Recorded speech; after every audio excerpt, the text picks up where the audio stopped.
মাননীয় স্পিকার, আপনাকে ধন্যবাদ। মাননীয় স্পিকার, এই বিলটি পাশ করার আগে আমি একটা বাক্য আপনার সামনে কয়েকটা বাক্য মাননীয় বিরোধী দলের সদস্যদের সহ এই সংসদে উপস্থাপন করতে চাই। এটি এমন একটি বিল যে বিলের মধ্যে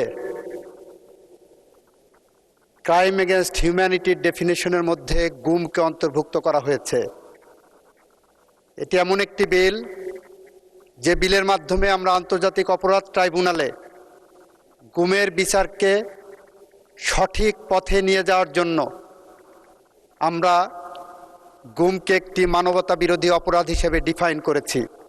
সেই কারণে মাননীয় স্পিকার, যারা গুমের আইন নিয়ে আমরা গুম চাচ্ছি না, গুমের বিচার চাচ্ছি না বলছেন, তাদের জন্য বলছি এই আইনটা ভালো করে পড়ে দেখবেন যে গুমটা ক্রাইম এগেনস্ট হিউম্যানিটিতে ছিল না, গুমটা ক্রাইম এগেনস্ট হিউম্যানিটির মধ্যে আমরা অন্তর্ভুক্ত করে গুমের ব্যাপারে আমরা যে বিচার করতে বদ্ধপরিকর সেইটারই একটি ডেমনস্ট্রেশন এই আইনের মধ্যে আমরা এনেছি। মাননীয় স্পিকার, আমি মোহাম্মদ আসাদুজ্জামান, মন্ত্রী, আইন, বিচার ও সংসদ বিষয়ক মন্ত্রণালয়, ইন্টারন্যাশনাল ক্রাইমস ট্রাইব্যুনালস অ্যাক্ট 1973 এর অধিকতর সংশোধন কল্পে আনিত International Crimes Tribunals Amendment bill 2026 উত্থাপিত আকারে পাশ করার জন্য আপনার সামনে উপস্থাপন করছি। বিলটি পাশ করা হোক।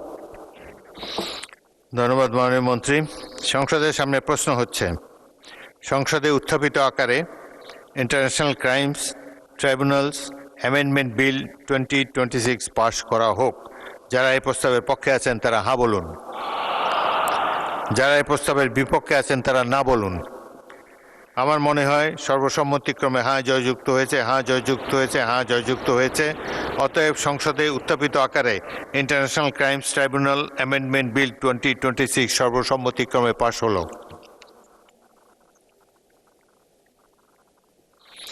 বিরোধী দলের নেতা বলুন। মাননীয় স্পিকার, আপনাকে ধন্যবাদ।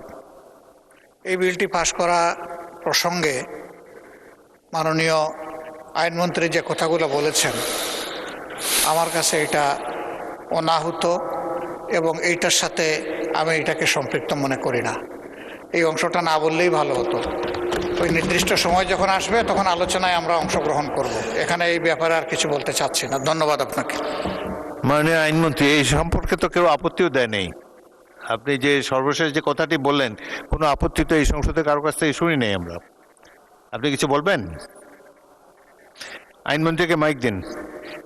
বাইরে গুমের বিচার করার ব্যাপারে এই সরকারের সদিচ্ছাকে অনেকে প্রশ্ন তোলার চেষ্টা করেছেন। সেই কারণে এই বিলটাকে আমরা উপস্থাপনের আগে আপনার সামনে ক্লিয়ার করলাম যে আমরা গুমের বিচার ব্যাপারে কতটা কমিটেড।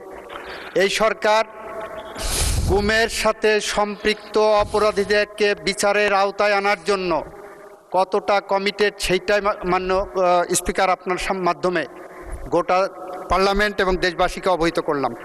মাননীয় মন্ত্রী, বাইরে কত লোক কত কথা বলে, আপনি সংসদের মধ্যে আলোচনা হয়, ধন্যবাদ। আপনি সংসদের আলোচনার মধ্যে সংসদ সদস্যদের বক্তব্যের মধ্যে আপনার বক্তব্য সীমাবদ্ধ রাখেন। বাইরের কথা শোনার প্রয়োজন জাতীয় সংসদে এখন নাই।